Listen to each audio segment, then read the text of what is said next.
കഴിഞ്ഞ വീഡിയോയിൽ നമ്മൾ ജി എസ് ടിയെക്കുറിച്ച് എൻ്റെ ഒരു ഇൻട്രൊഡക്ഷൻ മാത്രമാണ് ഞാൻ തന്നത്.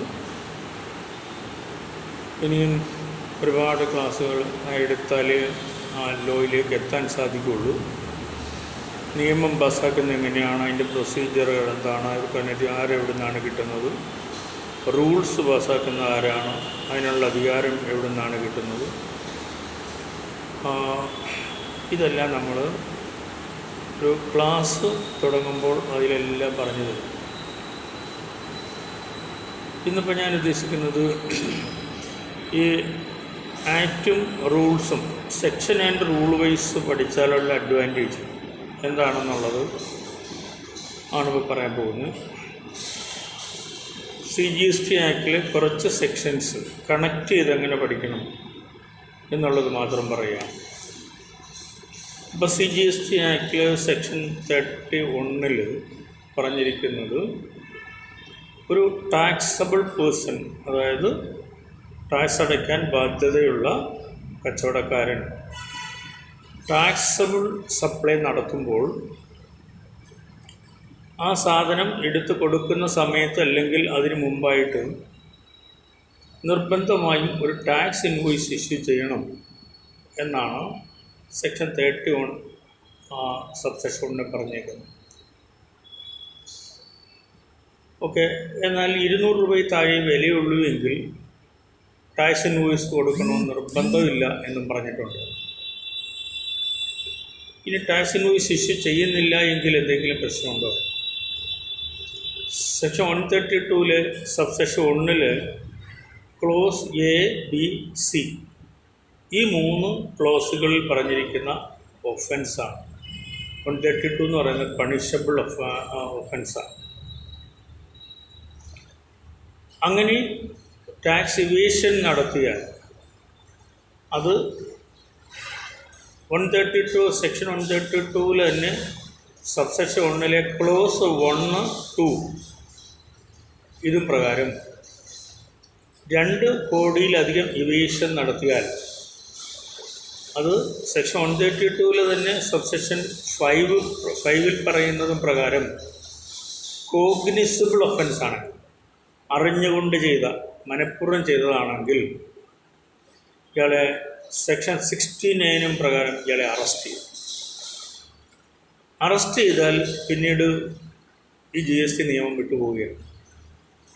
അവിടെ നേരത്തെ പറഞ്ഞിരുന്നത് CRPC ആണ്, കോഡ് ഓഫ് ക്രിമിനൽ പ്രൊസീജിയർ, പിന്നെ IPC, ഇതാണ് വരിക. ഇപ്പോൾ അത് മാറിയല്ലോ. CRPCക്ക് പകരം BNSS ആയി, ഭാരതീയ നാഗരിക സുരക്ഷാ സംവിധാനം. അതുപോലെ IPC മാറിയിട്ട് BNS ആയി, ഭാരതീയ ന്യായ സംഹിത. ഓക്കെ, അതിലേക്ക് അങ്ങ് പോവുകയാണ്. പിന്നെ എവിഡൻസ് കൂടാണ്ട് BSA, ഭാരതീയ സാക്ഷ്യ അധിനിയം. ഇങ്ങനെ 3 നിയമങ്ങൾ ഇപ്പോൾ മാറി വന്നതാണ്. അപ്പോൾ അറസ്റ്റ് ചെയ്ത് കഴിഞ്ഞാൽ ഈ നിയമത്തിൽ നിന്ന് അങ്ങ് വിട്ടുപോവുകയാണ്. ഞാൻ ഈ പറഞ്ഞ 3 ക്രിമിനൽ നിയമങ്ങളിലേക്ക് പോകും. എന്നാൽ 132 തന്നെ സബ്സെക്ഷൻ 4 പറഞ്ഞിരിക്കുന്നത് നോൺ കോഗ്നിസിബിൾ ഒഫൻസ് ആണെങ്കിൽ അത് ബെയിലബിളാണ്, ജാമ്യം കിട്ടും. മറ്റേതിന് ജാമ്യം ഇല്ല കേട്ടോ, നോൺ ബെയിലബിൾ. ഓക്കെ, എന്നാൽ ഇവേഡ് ചെയ്ത ടാക്സ്, ഇപ്പോൾ അറിയാതെ ചെയ്ത കുറ്റമാണെങ്കിൽ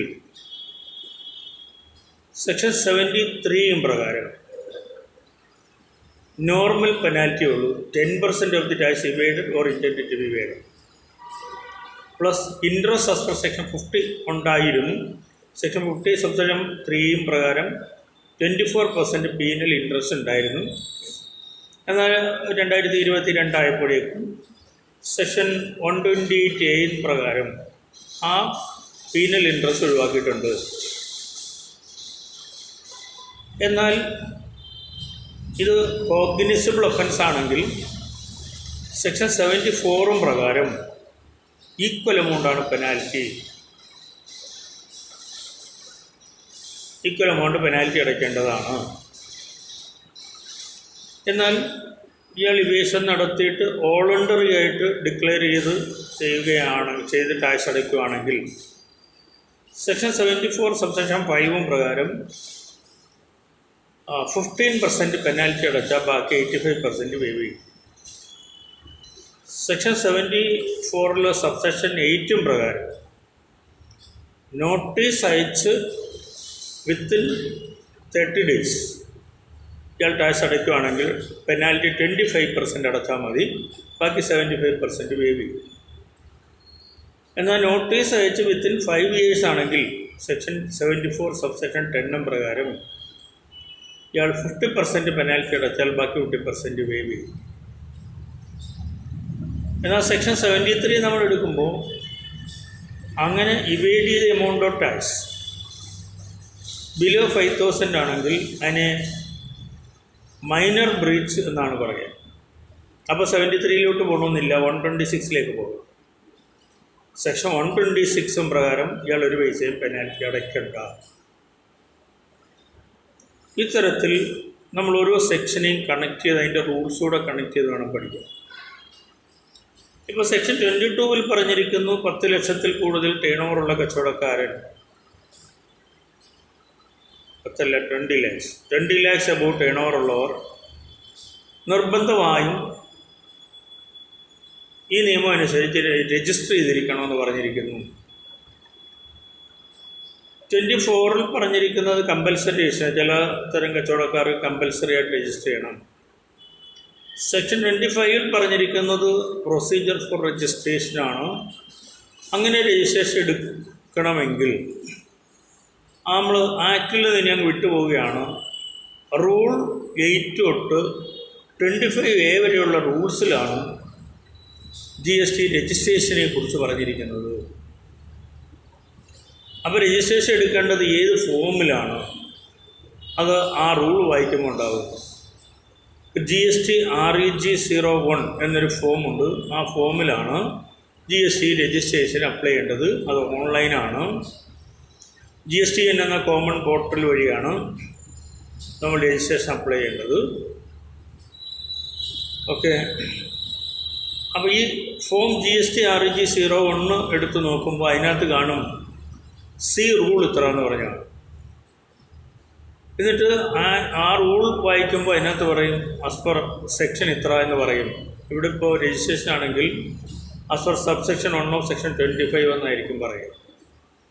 അപ്പോൾ ഒരു ആക്റ്റിൽ സെക്ഷൻ ഉണ്ടാവും, സബ് സെക്ഷൻ ഉണ്ടാവും, ക്ലോസ് ഉണ്ടാവും. അതിൽ റൂൾസിൽ റൂൾ ഉണ്ടാകും, സബ് റൂൾ ഉണ്ടാകും, ക്ലോസ് ഉണ്ടാകും. ഇതൊക്കെ എഴുതിയേക്കുന്ന ഏതാണ് സെക്ഷൻ, ഏതാണ് സബ് സെക്ഷൻ, ഏതാണ് ക്ലോസ് ഒന്നും ആർക്കും അറിയില്ല. അവിടെ ഒന്നും എഴുതി വെച്ചിട്ടില്ല. അപ്പോൾ ഇതെങ്ങനെ ഐഡൻറ്റിഫൈ, എങ്ങനെ മനസ്സിലാക്കാം? ഇത്തരം കാര്യങ്ങളൊക്കെ നമ്മൾ ക്ലാസ് എടുക്കുമ്പോൾ സെക്ഷൻ 1 തൊട്ട് 174 സെക്ഷൻസ് വരെയും അതിൻ്റെ റൂൾസും അതിൻ്റെ ഫോംസും കൂടാതെ ഷെഡ്യൂൾസ് ഉണ്ടാവും. ഇതെല്ലാം കൂടി ചേർത്തിട്ടായിരിക്കും നമ്മുടെ ക്ലാസ് വരിക. നിങ്ങൾക്ക് ഓൺലൈനായിട്ട് തന്നെ ചെയ്യാം. നമ്മളിവിടെ ക്ലാസ് പഠിക്കുന്ന ബെയർ ആക്റ്റും റൂൾസും ഒറിജിനൽ ബെയർ ആക്റ്റും റൂൾസും വെച്ചിട്ടാണ്. അപ്പോൾ പാർലമെൻറ്റിൽ പാസ്സാക്കിയ നിയമം അതേപോലെ പ്രിൻ്റ് ചെയ്തിരുന്നതാണ് ബെയർ ആക്റ്റ് എന്ന് പറയുന്നത്. അതിനൊന്നും ഒഴിവാക്കിയിട്ടില്ല. എന്നാൽ നിങ്ങൾ യൂണിവേഴ്സിറ്റി തലത്തിൽ പഠിക്കുമ്പോൾ, കോളേജ് തലത്തിൽ പഠിക്കുമ്പോൾ നിങ്ങൾക്ക് നോട്ട്സ് രൂപത്തിലാണ് തരുന്നത്. അപ്പോൾ ഒരിക്കലും നിങ്ങൾക്ക് ആക്റ്റ് റെഫർ ചെയ്ത് മനസ്സിലാക്കാൻ സാധിക്കില്ല. വർഷങ്ങളോളം ഏതെങ്കിലും പ്രാക്ടീസിങ് ലോയറുടെ കൂടെ അസിസ്റ്റൻ്റായിട്ട് പോയി, ജൂനിയർ ലോയറായിട്ട് പോയി പഠിക്കാനേ സാധിക്കുള്ളൂ. അതും ഒറിജിനലി പഠിക്കാൻ അവസരം കിട്ടുന്നില്ല. കുറേശ്ശെ കാര്യങ്ങൾ മാത്രമേ പഠിക്കൂ. അപ്പോൾ ഈ ക്ലാസ്സിൽ നിങ്ങൾക്ക് ലോ എങ്ങനെ പഠിക്കണം, എഴുതിയേക്കുന്ന സെക്ഷനാണോ, സബ് സെക്ഷനാണോ, ക്ലോസ് ആണോ, റൂളാണോ, സബ് റൂളാണോ, ക്ലോസ് ആണോ തുടങ്ങിയതെല്ലാം ഇതിൽ ഡീറ്റെയിൽഡായിട്ട് പറഞ്ഞു തന്ന് മനസ്സിലാക്കി തന്ന് ആയിരിക്കും പോകുന്നത്. അപ്പോൾ ഒരു ലോ പഠിക്കുമ്പോൾ നമ്മൾ ഓർക്കേണ്ടത് ഈ പറയുന്ന കാര്യങ്ങളെല്ലാം അതിനകത്തുണ്ടാകും. ആക്റ്റ് ഉണ്ട്, റൂൾസ് ഉണ്ട്, ഫോംസ് ഉണ്ട്, ഷെഡ്യൂൾസ് ഉണ്ട്, റെഗുലേഷൻസ് ഉണ്ട്, നോട്ടിഫിക്കേഷൻസ് ഉണ്ട്, ജഡ്ജ്മെൻറ്റ്സ് ഉണ്ട്, അപ്പൻഡിക്സ് ഉണ്ട്, അനക്സർ ഉണ്ട്, ലോജിക്സ്, സർക്കംസ്റ്റാൻസസ്, എവിഡൻസ്. ഈ പറഞ്ഞ എല്ലാ കാര്യങ്ങളൂടെ ചേർത്ത് പഠിക്കുമ്പോഴാണ് ലോ പഠനമാകുന്നത്. ഇത് താല്പര്യമുണ്ടെങ്കിൽ നിങ്ങൾക്ക് ഞാൻ നമ്പർ ഒന്നുകൂടെ പറയാം. 9387498440. ഓക്കെ. നമുക്ക് എൻ്റെ പേര് ഓമനക്കുട്ടൻ എന്നാണ്. നമ്മുടെ സ്ഥാപനമുണ്ട്, ടാക്സ് സ്റ്റഡി സെൻറ്റർ എന്നാണ് നമ്മുടെ സ്ഥാപനത്തിൻ്റെ പേര്. ഇതിനെക്കുറിച്ച് വർഷങ്ങളോളം റിസർച്ച് ചെയ്തതിനു വേണ്ടി സിലബസ് ഉണ്ടാക്കി കേരളത്തിൽ ആദ്യമായിട്ട് ഇങ്ങനെ ഒരു കോഴ്സ് ആരംഭിച്ച ഒരു സ്ഥാപനമാണ് ടാക്സ് സ്റ്റഡി സെൻറ്റർ. ഓക്കെ. നിങ്ങൾക്ക് LLB ഒക്കെ കഴിഞ്ഞിട്ട് LLM ഒക്കെ കഴിഞ്ഞ് നിൽക്കുന്നവരാണെങ്കിൽ നിങ്ങൾക്ക് GSTയുമായി ബന്ധപ്പെട്ട കേസുകൾ ഹൈക്കോടതിയിലും സുപ്രീം കോടതിയിലും ഒക്കെ നിങ്ങൾക്ക് കേസ് എടുക്കാനുള്ള ഒരു അവസരം കിട്ടും. അത് വളരെ ഭംഗിയായിട്ട് പഠിക്കാനൊരു ഓപ്പർച്യൂണിറ്റിയാണ് ഈ കോഴ്സിലൂടെ കിട്ടുന്നത്. Okay, thank you. ഇനി നെക്സ്റ്റ് വീഡിയോയിലൂടെ കാണാം. ഓക്കെ.